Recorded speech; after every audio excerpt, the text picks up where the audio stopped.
Hi, everybody. It's Kim Okerman again, and I'm so excited to be able to share with you a little bit more about the communication space. And so, my hope is today to share a couple soft skills concepts. So, I've got a training that I've done with my team over the last number of years. I've gotten to train several hundred agents in soft skills trainings. And what I'd love to share with you is just a few little pieces. Normally, I've got a PowerPoint slide and all those things, and we're just going to go with me and you chatting on a video and share some of these concepts. So, one of the concepts has to do with cadence and rhythm of a conversation. And I like to think of this in terms of dancing.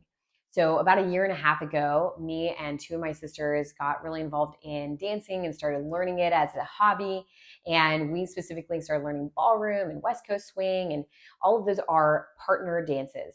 So, as opposed to something like line dancing or just kind of dancing at a wedding, that's more individual, a partner dance, what happens is that you've got a lead and a follow, and there's rhythm and cadence, and there's communication that happens in the dance that's really important.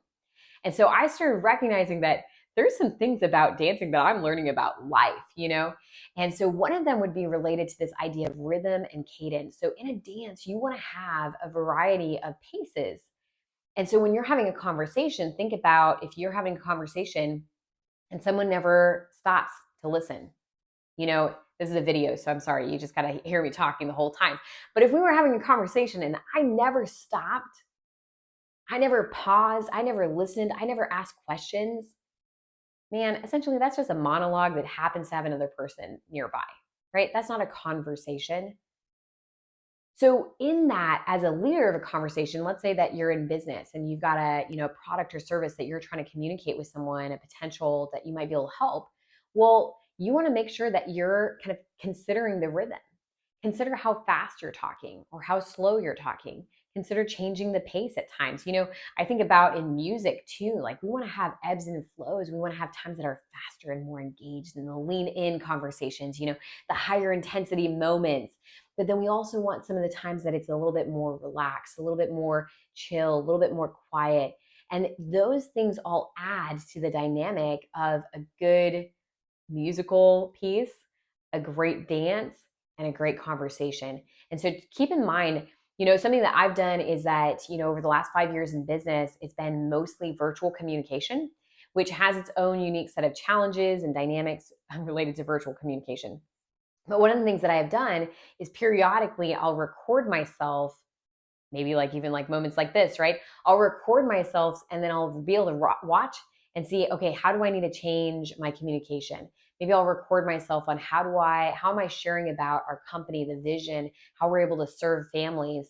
And I'll rewatch it and say, how does somebody hear that? What kind of body language is going on? Am I changing my cadence, my tone, my pace in a way that's being able to best serve and communicate to the person that I'm working with?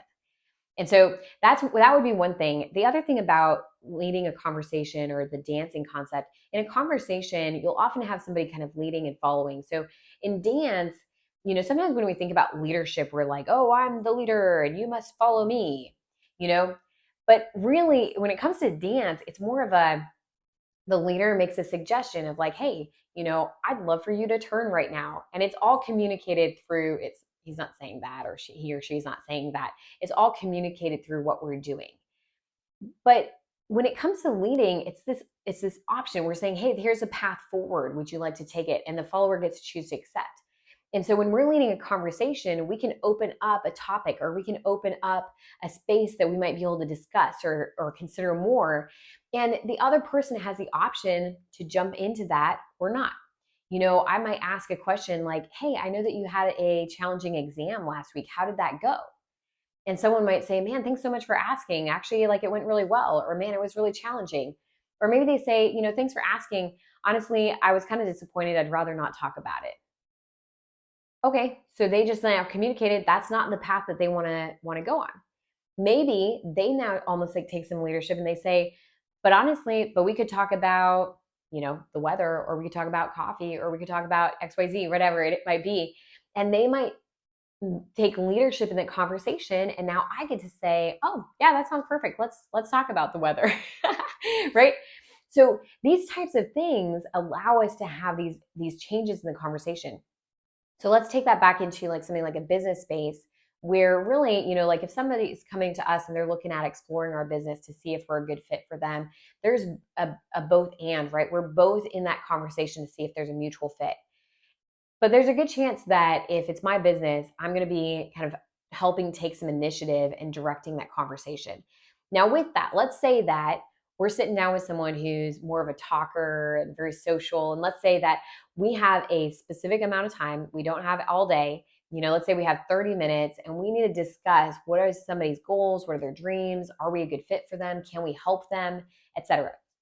We get into the conversation. I ask how they're doing, how things are, and we get into a long conversation about their pets, let's say. So they've got a couple dogs, they've got some cats, and next thing you know, we're 7 minutes into the conversation, and it's like, oh, we're gonna run out of time. Well, as a good leader of the conversation, I should have some time awareness. I should understand what the things that we're trying to accomplish in this meeting are, and so it is appropriate and applicable to redirect and invite that person to re-engage into a different conversation or a different topic. So let's say that we're in that scenario and I might say, Mr. and Mrs. Client, or Mr. and Mrs. Prospect, man, thanks so much for sharing about your dogs and your cats. It sounds like there's a lot of fun that happens just at your house with all those dynamics going on. And it really seems like you really care a lot about your pets. And they're like, yeah, no, absolutely. I love my pets, right?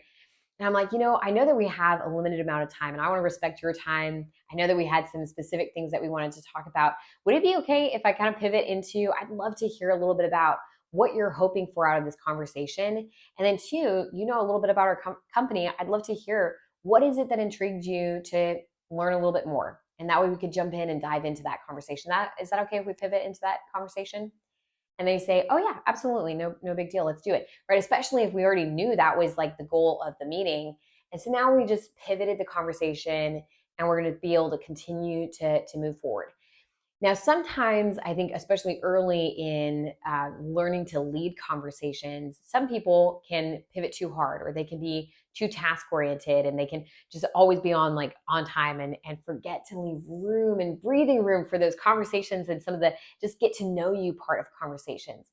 Other people are worried about seeming too rigid or oh, I'm directing the conversation to this other thing. And so they shy away from having some of those directives and redirecting the conversation.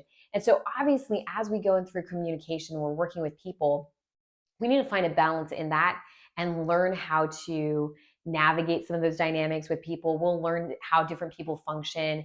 We'll learn how to start reading body language better, how to understand. We'll learn how to communicate, how good phrases that help us navigate those areas. But it is okay to take leadership in a conversation and make adjustments as needed.